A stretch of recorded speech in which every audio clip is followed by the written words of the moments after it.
What's going on, everybody? Today we will be going over a hip hinge. This isn't necessarily a move by itself, but it will transform your moves like your RDLs, your deadlifts, your hip thrusts, and even your lunges. If you're feeling your back on any of these moves, there's a very good chance that your hip hinge could use a little bit of work. So let's dive in. So this is all going to come down to the hips. So this is a very neutral stance. This is where we want to be before we start and after we're done with our hip hinge. So unfortunately, a lot of people, what they do, the biggest mistake is they actually do an anterior pelvic tilt instead of a hinge. This puts a lot of pressure on the spine, and then when I go to pull up, I will likely pull up and use my spine for that work rather than firing up the glutes. So what we want to do is lock the lats down and the core and move the whole body as one. So you can see now, I didn't just rotate on that midline, I actually moved away from the midline with a nice straight back, right? So I'm gonna come up again.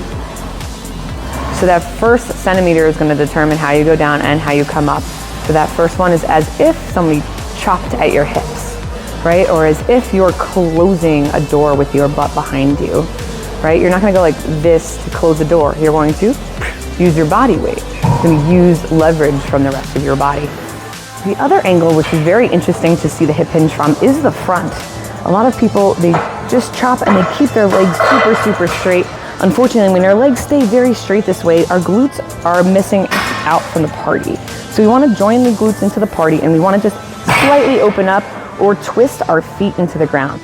We're bringing through and we're able to open up. And then that, at the bottom of, let's say, a deadlift will give you room to bend and get all the way down to the ground and then drive back up with the glutes and the hamstrings engaged rather than the low spine. So here it is again. From this angle, if I do a deadlift pattern, I'm hinging back away from that midline with my hips, closing that car door. My weight is shifted back beyond that midline, and then that bar can go straight down the midline and then back up. Now, as I said before, at the top of the move, we can also run into a lot of problems. So at the top of the move, people like to drive their hips forward past the midline. Unfortunately, we're running into that problem of that spine being crunched again in that arched position we do not want. So at the top of that deadlift, all we are going to do is squeeze quads and glutes into a nice straight posture. Right in the middle of that midline, everything is aligned. There's nothing in front or behind of, and the glutes and the quads squeeze the whole body into that midline. All right, then we're set up to just simply hip hinge again. Another pro tip that you can make sure that you're doing is that your knees are nice and soft. Not necessarily bent, right? Because this is a hip hinge, not a squat, but we do want them soft because when they are locked out, it is very difficult to get the glutes fired up as well. We're gonna take a solid look at these hips. This is a nice neutral alignment from top to bottom. I wanna draw a midline. We're gonna work a midline down, and that's how we're gonna learn how to hinge. So instead of staying on that midline and just doing that anterior pelvic tilt, which is more of a rotation of the pelvis, not necessarily a hinge, we're gonna lock our lats and our core as one with our upper body, and we're gonna lock our legs as one with soft knees, and we're going to push our butt back beyond that midline with a nice straight back, and we're gonna slightly open those knees to hinge the body back. And then when I come up, I'm gonna use my hamstrings and my glutes as a pulley system to then open that hinge back up. Coming only to that midline again, make sure we're not pushing beyond the midline or staying behind the midline.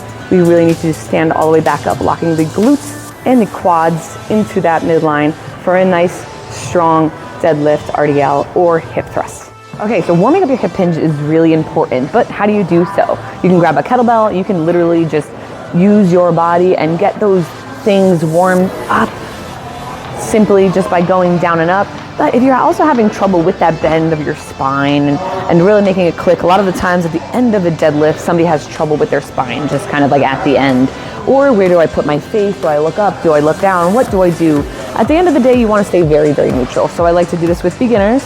You place a pole, there should be a space in your back, and there should be a space behind your head, but then the back of your head, in between your shoulder blades, and then your butt should be touching. So 3 points of touching, 2 points of holding, and then this can help you practice keeping that nice, neutral, and locked spine, allowing that hinge to be nice and strong. So what you'll see if you do it incorrectly, and it'll tell you or give you feedback. Say I go to do my hinge and the butt comes off of the pole.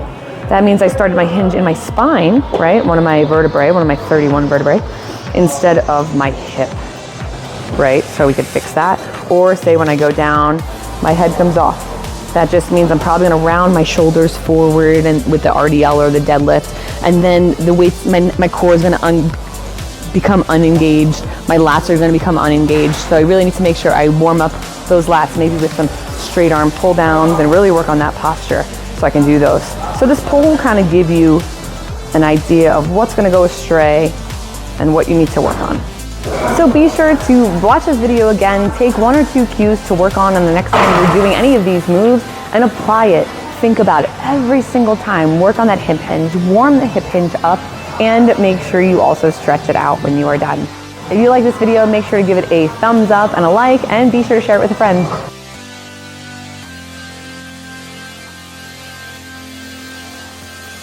Doing a video on hip hinging.